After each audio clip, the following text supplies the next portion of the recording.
Hello everyone, मैं वर्तिका।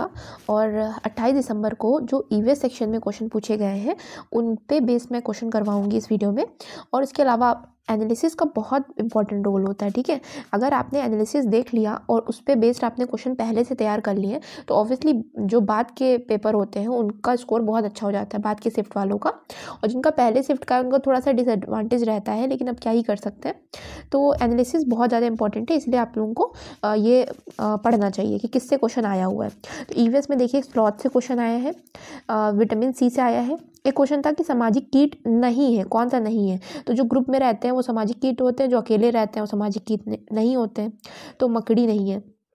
पक्षी related question था और सोलर सेल रिलेटेड क्वेश्चन था और मेंडल रिलेटेड था। अभी ये सब मैं आगे करवाऊंगी इस वीडियो में। और हाथी रिलेटेड था, ठीक है। अब देखिए जो मोस्टली अदर सब्जेक्ट का भी मैं धीरे धीरे करके अपलोड कर रही हूँ। अब पेडागोजी में मोस्टली प्रीवियस ईयर क्वेश्चन थे, या फिर ये सारे ही आप प्रीवियस ईयर में देखेंगे। अगर आपने अभी तक भी नहीं पढ़ा है तो सिर्फ प्रीवियस ईयर की जो मैंने वीडियोज़ अपलोड की थी आप उनको सुन सकते हैं, उनको देख सकते हैं, तो आपका क्लियर हो जाएगा, ठीक है। इतना आप पास कर सकते हैं। लेकिन फिर भी आप देख लीजिए कि प्रीवियस ईयर से यहाँ क्वेश्चन आया था पेडागोजी में, थीम एंड सब थीम से था, और जिसके ऊपर मैंने शॉर्ट वीडियो भी बनाई थी। और मैप रिलेटेड, तो मैप के लिए भी मैंने फ़नी ट्रिक वाला जो वीडियो बनाया है उससे आप याद कर सकते हैं। तो अभी मैं स्टार्ट करती हूँ। और हाँ, जिन्होंने अभी तक टेलीग्राम ग्रुप ज्वाइन नहीं किया वो ज्वाइन कर लें, क्योंकि मैं अपनी PDF टेलीग्राम पे डाल दे रही हूँ। तो हाथी वाले सेक्शन से क्वेश्चन कैसे आता है, स्टेटमेंट वाले आते हैं, इसलिए लाइन बाय लाइन पढ़िएगा। कि एक दिन में एक हाथी 100 kg से ज़्यादा पत्ते खा लेता है, एक दिन में 2 से 4 घंटे सोता है। ये डेटा बहुत इंपॉर्टेंट है। 100 का 110 या 200 नहीं हो सकता, 100 ही याद रखिएगा। पानी और कीचड़ पसंद करते हैं और जिससे उन्हें ठंडक मिलती है। कान से पंखों की हवा करते हैं, मतलब कान हिला करके पंखों जैसी हवा करते हैं। 3 महीने के हाथी के बच्चे का वजन कितना होता है? 200 किलोग्राम होता है, ठीक है। अब हाथी के झुंड के बारे में ये होता है कि 10 से 12 हथिनी और बच्चे होते हैं एक झुंड में, और उसका जो झुंड का जो नेता होता है वो बुजुर्ग हथिनी ही होती है। तो अब हाथी क्या करते हैं, तो हाथी 14 से 15 साल तक ही झुंड में रहते हैं, फिर छोड़ करके अकेले वो रहते हैं, ठीक है। तो ये स्टेटमेंट वाले क्वेश्चन यहाँ से आते हैं।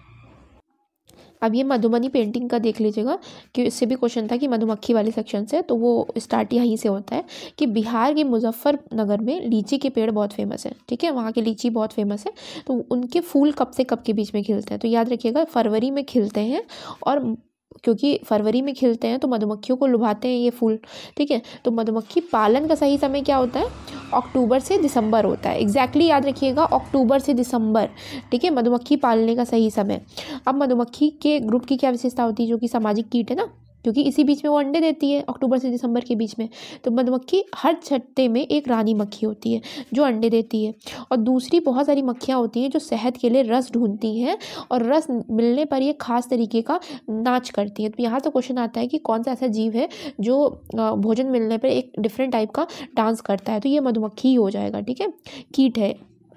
तो डांस करता है जिससे दूसरी मधुमक्खियों को ये बुला लेती हैं, और छत्ता बनाने का काम भी ये दूसरी मधुमक्खियाँ करती हैं। तो नर मधुमक्खी क्या काम करती हैं? उनका कोई खास काम नहीं होता है, ठीक है। यहाँ से स्टेटमेंट वाले क्वेश्चन आए हुए हैं। ये पक्षी वाले से क्वेश्चन देखिएगा। कलचड़ी चिड़िया, जिसको इंडियन रॉबिन चिड़िया भी बोलते हैं, ये पत्थरों के बीच में अपना घोंसला बनाती है, ठीक है। घोंसला किसका बना होता है? घास, टहनी, ऊन, बाल आदि का बना होता है, ठीक है। कीड़े खाती है, उसकी चोंच अंदर से लाल होती है। क्वेश्चन ऐसे आता है कि कौन सी ऐसी चिड़िया है जिसकी चोंच अंदर से लाल होती है, या कौन सी ऐसी चिड़िया है जो पत्थरों के बीच अपना घोंसला बनाती है? तो उसका ये हो जाएगा कलचड़ी चिड़िया, जिसको कहते हैं इंडियन रॉबिन। और एक ट्रिक याद रखिएगा कि अगर आपको हिंदी में नहीं समझ में आता है तो आप इंग्लिश में देखिएगा, और हिंदी इंग्लिश आप मतलब उसको लैंग्वेज चेंज करके आप देख सकते हैं कि अगर कभी कभी वर्ड वो दूसरा दे देते हैं। तो कौवे के घोंसले की क्या विशेषता होती है कि ये लोहे के तार का, स्पेशली ये लाइन याद रखिएगा, लोहे के तार, लकड़ी और का घोंसला बनाते हैं। और ये कहाँ पे बनाते हैं? तो ये पेड़ की सबसे ऊंची डाल पे बनाते हैं घोंसला। फाख्ता जो पक्षी होता है वो कैक्टस के कांटों के बीच घोंसला बनाता है, या मेहंदी के मेड़ में बनाता है। तो क्वेश्चन आता है कि कैक्टस के कांटों के बीच या मेहंदी के मेड़ में कौन पक्षी घोंसला बनाता है? तो फाख्ता हो जाएगा। कोयल अपना घोंसला नहीं बनाती है, कौवे के घोंसले में अंडे देती है। ठीक है। गौरैया कहीं भी घोंसला बना देती है और कबूतर भी कहीं भी घोंसला बना देता है, ठीक है। सबसे ज़्यादा क्वेश्चन देखिए कलचिड़ी चिड़िया से आता है और बसंत गौरी, और ये जो नीचे वाले जितने हैं इन चार, ये बहुत इंपॉर्टेंट है, ठीक है। बसंत गौरी चिड़िया क्या करती है, टुक टुक करती है। तो बसंत गौरी चिड़िया टुक टुक करती है और पेड़ के तने में गहरा छेद अंडे देती है, छेद बनाकर अंडे देती है, ठीक है। बसंत गौरी चिड़िया। दर्जिन चिड़िया नाम से पता चल रहा है, दर्जी है इसका मतलब, ये चोंच से पत्तों को सील करके उसमें अंडे देती है। शक्कर खोरा क्या करता है, छोटे पेड़ पर झाड़ी पर लटकता घोंसला बनाता है। तो आता है कि किसका लटकता हुआ घोंसला होता है, तो शक्कर खोरा का होता है। नर वीवर पक्षी अपने अपने घोंसले बनाते हैं, लेकिन मादा को जो पसंद आता है वो वहाँ अंडे देती है, ठीक है। तो इसमें जो घोंसले होते हैं वो नर वीवर पक्षी बनाते हैं। पक्षी के दुश्मन कौन होते हैं, तो कौवा, गिलहरी, बिल्ली, चूहा। ये पक्षी वाला पूरा सेक्शन कंप्लीट हो गया है, अब आपकी गलत नहीं होनी चाहिए, ठीक है। अब देखिए क्वेश्चन आया था कि सोलर सेल किसके बने होते हैं, तो सोलर सेल, ये थोड़ा नया क्वेश्चन था। तो सोलर सेल सिलिकॉन के बने होते हैं, याद रखिएगा, सिलिकॉन के बने होते हैं, ठीक है। और एक क्वेश्चन था विटामिन सी से, तो विटामिन सी जनरली किस में पाया जाता है, तो विटामिन सी आपका खट्टी चीज़ों में पाया जाता है, ठीक है, आंवले वगैरह में पाया जाता है। और उसके अलावा देखिए इस विटामिन सी वो विटामिन है जिसको गर्म करने पे नष्ट हो जाता है। तो ऐसा मेरे हिसाब से ऐसा ही क्वेश्चन होना चाहिए, क्योंकि यही एनसीईआरटी में मेंशन था कि विटामिन सी को गर्म करने पे ये नष्ट हो जाता है, ठीक। और इसकी कमी से स्कर्वी रोग हो जाता है। तो ये सारे पॉइंट आपके क्लियर हो गए। स्लॉथ से देखिए कैसा क्वेश्चन आता है, सारे स्टेटमेंट तैयार कर लीजिएगा। ये भालू जैसा दिखता है, 17 घंटे पेड़ पर उल्टा लटक के सोता है, जिस पेड़ पर रहता है उस पेड़ के ही पत्ते खाता है, और 40 वर्ष का जीवन काल होता है इसका, ठीक है, 40 वर्ष ही जीवित रहता है। ये एग्जैक्टली डेटा इंपॉर्टेंट है। और अपने जीवन काल में केवल 7 से 8 पेड़ बदलते हैं। ये 8 एग्जैक्टली एनसीईआरटी में लिखा है, लेकिन क्योंकि प्रीवियस ईयर में 7 to 8 लिखा था तो वो भी सही माना जा सकता है। और एक सप्ताह में केवल एक ही बार शौच के लिए पेड़ से नीचे उतरते हैं।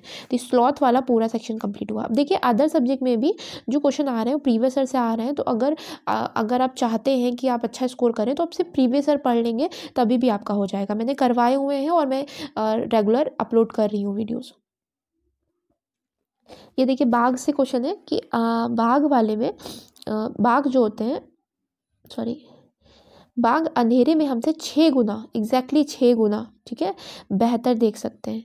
बाघ की मूछें हवा से हुए कंपन को भाप लेती हैं और उसे इस शिकार की सही स्थिति और रास्ता ढूंढने में हेल्प करती हैं। तो उनकी मूछों द्वारा वो रास्ता ढूंढते हैं। और मूत्र से भी इसका इलाका डिसाइड होता है। मौके के अनुसार अपनी आवाज़ बदलता है। इसका गुर्राना 3 किलोमीटर, जहाँ मैं मार्क कर रही हूँ गोला वाला सेक्शन, वो डेटा बहुत इंपॉर्टेंट होता है, ठीक है। 3 किलोमीटर दूर तक इसकी गुर्राने की आवाज़ जाती है। और इसको हवा से जो पत्ते हिलते हैं और शिकार के होने से जो पत्ते हिलते हैं, दोनों का अंतर पता होता है कि फालतू का ये वहाँ ऐसे पत्ते हिल रहे होते हैं तो उसके पीछे नहीं जाता है। और ये याद रखिएगा जिम कॉर्बेट नेशनल पार्क कहाँ पे है, उत्तराखंड में है। ग्रेगर जॉन मेंडल को द फादर ऑफ जेनेटिक्स भी कहा जाता है। इनका जन्म ऑस्ट्रिया में हुआ था और 1822 में हुआ था। इन्होंने, ये कौन थे ये याद रखिएगा, ये मॉन्क, ठीक है, मॉन्क थे। और 28,000 पौधों पर प्रयोग किया था। मटर पौधे के प्रयोग किस आधार पे किए थे, जब प्रयोग किए तो उनको पता चला कि मटर के पौधे में गुड़ पाए जाते हैं, और जो गुड़ पाए जाते हैं वो जोड़ियों में पाए जाते हैं। तो एक बीज का चिकना और खुरदरा गुड़ होगा, पीला और हरा होगा, एक और याद रखिएगा लंबा और बौना, ठीक है, लंबा और बौना। ये 3 गुड़ स्पेशली उन्होंने बताए थे, लंबा और बौना, और पीला और चिकना, और हरा और खुरदरा, ये साथ में होते हैं ऐसे तो। लेकिन अब देखिए ईवीएस में थीम से क्वेश्चन जरूर आता है, ठीक है। और मैंने कहा भी था, पिछली बार भी आया था और इस बार भी आया है, तो याद कर लीजिएगा। इसको मैं टेलीग्राम पे डाल दे रही हूँ ये पूरे पेज। अब देखिए 6 होते हैं ईवीएस में, टोटल 6 थीम है। Family and friend, food, water, shelter, travel, things we make and do. इसकी हिंदी यहाँ लिखी हुई है, आप यहाँ से पढ़ सकते हैं। और फिर सब थीम से अब क्वेश्चन कैसे आता है, क्वेश्चन ऐसे आता है कि इनमें से कौन सी थीम नहीं है, तो उसमें कोई सब थीम पड़ी होगी। ये इसमें से कौन सी सब थीम है, फूड की या फैमिली एंड फ्रेंड की। देखिए सब थीम केवल हमको 2 ही थीम की पढ़नी है, फैमिली एंड फ्रेंड की पढ़नी है और फूड की पढ़नी है। तो फैमिली एंड फ्रेंड की जो सब थीम है उसमें आ जाता है संबंध, काम और खेल, पौधे और जानवर, 4 है, चारों को याद कर लेना है, एक जगह लिख लीजिएगा, अदरवाइज़ मैं जब उस पर टेलीग्राम पे डालूँगी तो उससे भी आप पढ़ सकते हैं।